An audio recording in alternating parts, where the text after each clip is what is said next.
Welcome to Kanishka IAS. I am Mahender Reddy.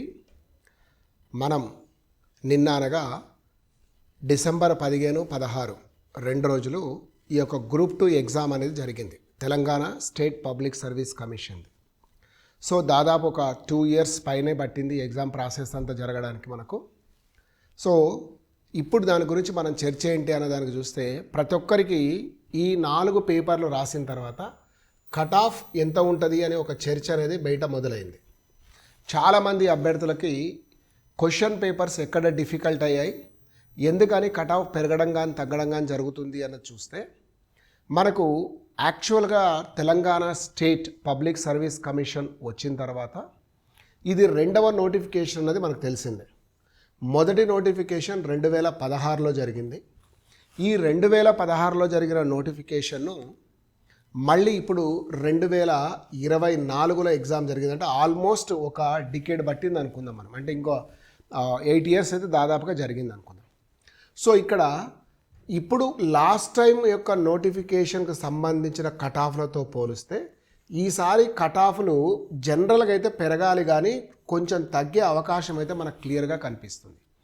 కారణం ఏంటన్నది కనుక చూస్తే మీరు మొదటి పేపర్ దాదాపు 50 పేజీలు, తర్వాత 46 పేజీల యొక్క లెంతీ పేపర్ అనేది మనకు తయారైంది. అంటే ఒక 2.5 hours 150 క్వశ్చన్స్ మనం అటెంప్ట్ చేయడానికి చూస్తే, అంటే 150 minutesకి దాదాపు 150 క్వశ్చన్స్ని కనుక అటెంప్ట్ చేయడానికి చూస్తే అందులో 50 పేజీలు మనం చదవాల్సి వచ్చింది.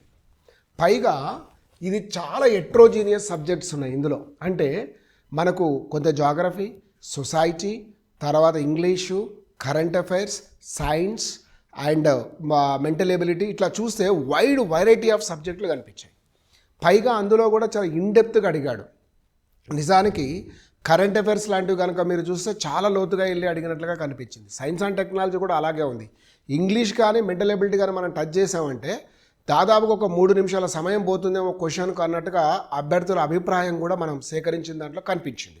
సో ఇది ఒకటైతే, మరి దీంట్లో గరిష్టంగా ఎన్ని మార్కులు రావచ్చు 150 కంటే చాలామందికి 70 నుంచి 80 మధ్యలోనే ఫ్లక్చువేట్ అవ్వచ్చు.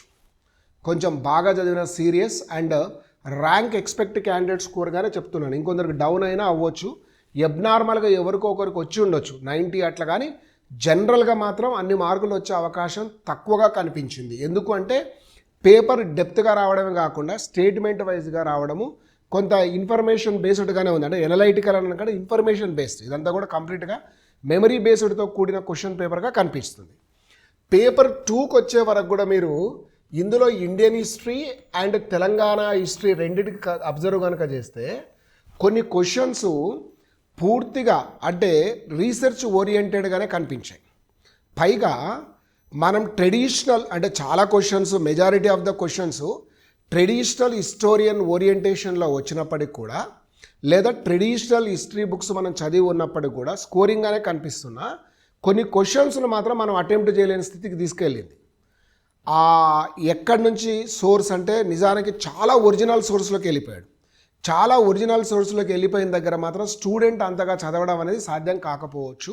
నిజానికి కొంత ఇబ్బంది కూడా, అంత డెప్త్గా వెళ్ళడం స్టూడెంట్కి కూడా అన్నది మనకు తెలిసిందే.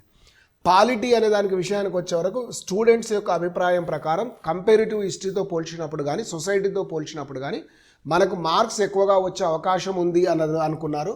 సో సొసైటీ కూడా ఇక్కడ కూడా ఒక 150 మార్కులకు గాను వాస్తవంగా 4 పేపర్లో కూడా 150 క్వశ్చన్లకు గాను 125 దాకా చదివి అటెంప్ట్ చేయడానికి ఉన్నాయి. రైట్ రాంగ్ గురించి నేను చెప్పట్లేదు ఇక్కడ. మిగతా 25 అనేది మనము ఆ వేగంగా ఏదో ఒకటి పెట్టాలరా బాబు, నెగిటివ్ మార్క్స్ లేవు కదా అనేటట్లుంది తప్ప పరిస్థితి.